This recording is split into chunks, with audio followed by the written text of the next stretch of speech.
आमच्याकडे कसं असते, पाटावर वाटलेल्या डाळीच्या वड्या खूप छान आणि रुचकर लागतात असे म्हणतात. पण ज्याच्याकडे पाटाच नाही तर त्यांनी करावं तर काय? कोणत्याही भाजीत तेल, तिखट, मीठ टाकलं की गोडच लागते अशी आमची आई म्हणायची. म्हणून मी पाटाचा नाद न करता मशीनवर डाळ पिसणी सुरू केली. सगळ्यात अगोदर डाळ मी फोल भरलेली उडदाची डाळ ही रात्रभर भिजत टाकली होती आणि सकाळी उठून स्वच्छ धुवून टाकली आणि त्याचं फोल काढून टाकलं आणि लाकडीची डाळ आहे ना 2-3च घंटे मी ना भिजत ठेवली आणि ते पण स्वच्छ धुवून टाकली. तर बघा ही मशीन आहे. जर आपल्याला जर अति जास्त बारीक पाहिजे, तो नट आहे ना, तो नट फिट्ट करायचं म्हणजे बारीक येते.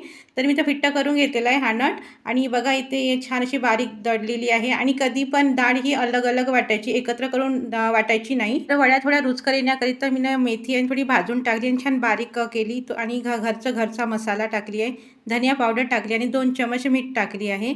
याच्यामुळे काय होते, वडी आहे ना रुचकर होते आणि छान अंदर वडी शिजते, मिक्स होते छान. तर मग छान अशी मिक्स करून घ्यायची.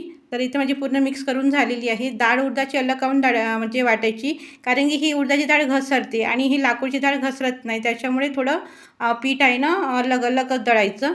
तर बघा हे आम्ही इथं सगळेजण वड्या टाकून राहिलेले आहे. असे बारीक-बारीक छान वड्या टाकते. कोणी-कोणी पिशवीमध्ये पण टाकतात, पण ते आम्हाला आवडत नाही. तर आम्ही हे हातानंच वड्या टाकले. ते एवढे वड्या टाकायसाठी आम्हाला 4 घंटे लागले. तर बघू शका एक बाज आमची भरलेली आहे. तर बघा सहज इथे इतकं ऊन तपली आहे, किती पार 2-3 वाजेपर्यंत सगळी वड्या आमच्या वारून गेलेल्या आहे. तर बघा किती सहजपणे निघत आहे. तर हे मिक्स डाळीच्या वड्यात लाकडीच्या आणि उडीद डाळीच्या खूप मस्त वाटते आणि बघा किती छान अशा वड्या झालेल्या, सुटसुटीत वड्या झालेल्या आहे आणि वड्या वाढण्यासाठी पण छान ऊन पाहिजे. बघा किती सुंदर झालेल्या आहे. छान तेवढ्या भाजीचं नाही राहिलं, तर ही भाजी करायला खूप छान असते. तर कसं वाटलं व्हिडिओ? आवडल्यास व्हिडिओला लाईक आणि चॅनलला सबस्क्राईब करा. धन्यवाद. भेटूया नेक्स्ट व्हिडिओला.